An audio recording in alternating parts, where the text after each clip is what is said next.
বাজারে দেখো সমস্ত শীতকালীন সবজি উঠে গেছে। এই শীতকালীন সমস্ত সবজি আনো আর এই নিরামিষ রেসিপিটা পনির দিয়ে বানিয়ে দেখো। দারুণ রেসিপি, না বানালে বুঝতে পারবে না, মুখে লেগে থাকবে এই স্বাদ। নমস্কার বন্ধুরা, আমার চ্যানেলে তোমাদের সবাইকে স্বাগত জানাই। শীত পড়ে গেছে, একদম জাকিয়ে দেখো, দেখেই বুঝতে পারছো কতটা ঠান্ডা পড়েছে। তো পনির একটা দারুণ রেসিপি বানাবো। চারিদিকে দেখো শীতের সবজি ভর্তি বাজারে, তো সেই সবজি দিয়ে একটা দারুণ রেসিপি বানাতে চলেছি, কিন্তু কম খরচে। তো চলো শুরু করা যাক। দেখো এখানে আমি 300 গ্রাম পনির নিয়েছি। পনিরটাকে প্রথমে একটু কাটিং করতে হবে।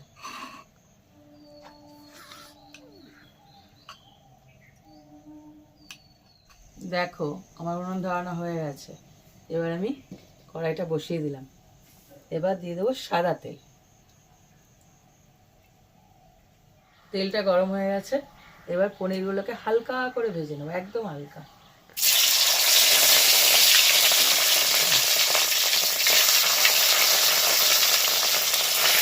দেখো এরকম হালকা করে ভেজে নিতে হবে, এর থেকে বেশি ভাজার একদমই দরকার নেই। সব কটা তলা হয়ে গেছে পনির।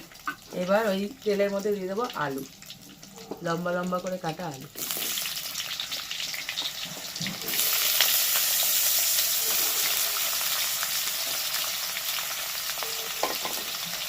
এখানে আমি 2খানা মিডিয়াম সাইজের আলু নিয়েছি। আলুটাকে একটু ভেজে নেব। এদিকে আলু ভাজা হতে থাক, ততক্ষণে একটা মশলা রেডি করে ফেলি। দিয়ে দিচ্ছি 4 মগজ,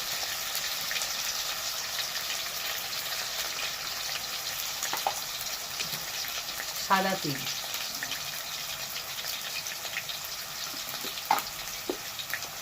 এক টুকরো আদা, আর মোটকু মোটকু 3টে কাঁচা লঙ্কা। কাঁচা লঙ্কাগুলো কি মোটা মোটা।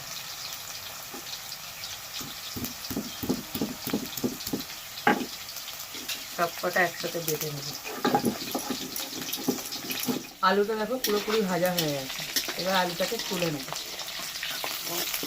আলুগুলো পুরো তুলে নিয়েছি। এবার এই তেলের মধ্যে দিয়ে দিচ্ছি গাজর। গাজরগুলো কারণে কেটেছি দেখো, পাতলা পাতলা একদম, বেশি ছোটও না বেশি মোটাও না, সেইভাবে।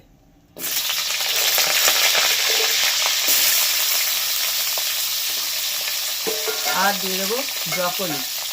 এইটা একমাত্র শীতেই পাওয়া যায়। হ্যাঁ হ্যাঁ, সারা বছর বসে থাকে, কবে উঠবে। একসাথে ভেজে ফুলকপির বোন। ফুলকপির বোন। হ্যাঁ, কি সুন্দরই বোন দেয়, দেখতেও মানে ফুলকপির মতন, সেটাও অনেকটা ফুলকপির মতন। ব্রকলি আর গাজরটা পুরোপুরি দেখো ভাজা হয়ে গেছে। এবার এটাকে তুলে নেব।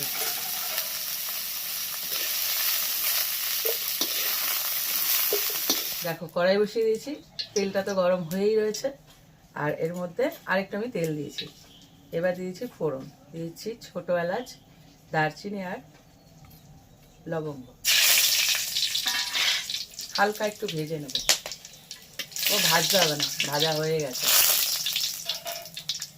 এবার দিয়ে দিচ্ছি যে মশলাটা বাটলাম, মশলা মানে আদা।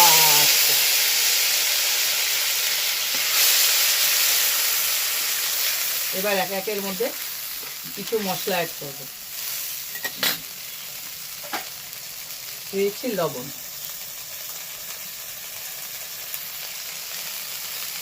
এটা একটু গা মাখা মাখা ঝোল হবে। এই যে ভাজা জিরের গুঁড়োটা দুবারে যাবে, প্রথমে যাবে আবার শেষে যাবে, কেননা এখানে জিরের গুঁড়োটা ফ্লেভারটা দরকার আছে। কাঁচা লঙ্কা 3খানাই আছে, আর ঝালটা সে অনুযায়ী যাবে, কারণ এই রেসিপিতে কোনো হলুদ ইউজ হবে না। 1/2 চামচ দিয়েছি লঙ্কার গুঁড়ো, দিয়েছি দুধ,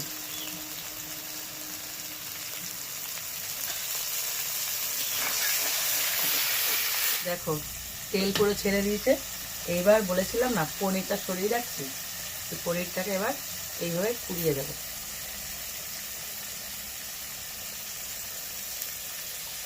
পনিরটা দেওয়ার পর আর একটু কষিয়ে নিতে হবে। আর পনিরটা একটা কাঁচা ভাব থাকে, সেটাকে পুরোপুরি মশলার সাথে কষিয়ে নেব। দেখো পুরোপুরি কষিয়ে ফেলেছি, আর তেলও ছেড়ে ফেলেছে, আমার মুখ থেকে ধোয়া বেরোচ্ছে, এত ঠান্ডা। এইবার দিয়ে দিচ্ছি, দেখো গাজর আর ব্রকলিটা একসাথে ভেজেছিলাম, কিন্তু গাজর আলাদা হয়ে গেছে।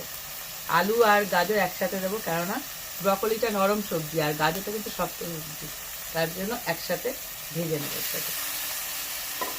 হালকা একটুখানি জল দেবে কষানোর সময়, এটা দিয়েও কষাতে হবে। দেখো আলু আর গাজরটাকে ভালো করে কষিয়ে নিয়েছি। এটা না 4 থেকে 5 মিনিট ভালো করে কষিয়ে নেবে, যতক্ষণ না পুরোপুরি কষানো হচ্ছে, কেননা এটা শক্ত সবজি তার জন্য। এবার দিয়েছি কিশমিশ। তোমরা চাইলে এর সাথে কাজু অ্যাড করতে পারো, আমি কাজুটা দিচ্ছি না, কেননা কাজু দিলে বেটেও দিতাম আর গোটাও দিতাম, কিন্তু কাজুটাকে আমি স্কিপ করেছি। চাইলে দিতে পারো, দেওয়া যায়। দিয়েছি একটু গোলমরিচের গুঁড়ো,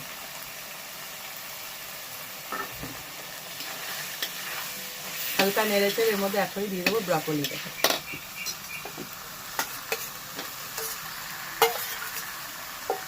কি দারুণ লাগছে না সবজিটা? এই শীতেই তো মজা করে খেতে হবে, শীত চলে গেলে তো আর সেই সবজির যে আনন্দ সেটা থাকবে না। এবার ব্রকলি দিয়ে এটাকে ভালো করে কষিয়ে নেব।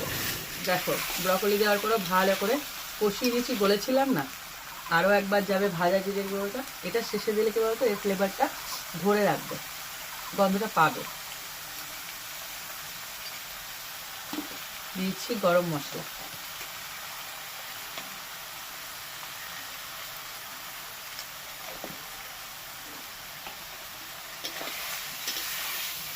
এবার দিয়ে দেবো জল। ভাজা জিরেটা দেওয়ার পরে না কষাবে না, তার সঙ্গে সঙ্গে জলটা দিয়ে দেবে।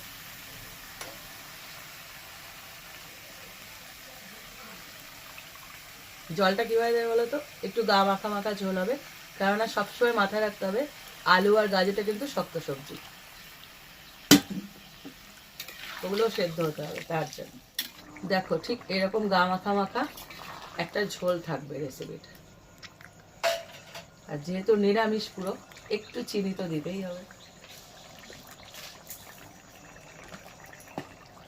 এবার দিয়েছি পনিরটা, একদম শেষে দেবে।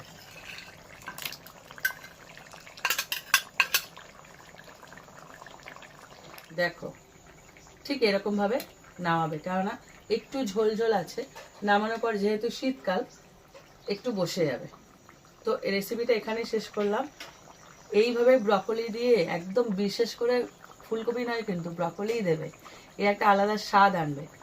যে যে জিনিসগুলো ইউজ করেছি মানে উপকরণগুলো সব কটা দিয়ে রেসিপিটা তৈরি করবে, একদম কিছু স্কিপ করবে না। খেয়ে দেখো, নিরামিষ কিন্তু মুখে লেগে থাকা রেসিপি। আর দুধটাও কিন্তু দেবে, সব দেবে, কিছু বাদ দেবে না। খেয়ে দেখো, নিরামিষ রেসিপি তো এটা। এটা ফ্রাইড রাইস অথবা কি বলবো জিরে রাইস অথবা পরোটা, শুধু রাইসের সাথে এটা যায় না। রেসিপিটা ট্রাই করে শেয়ার করো আর কমেন্ট করো তো আমাকে কেমন খেলে।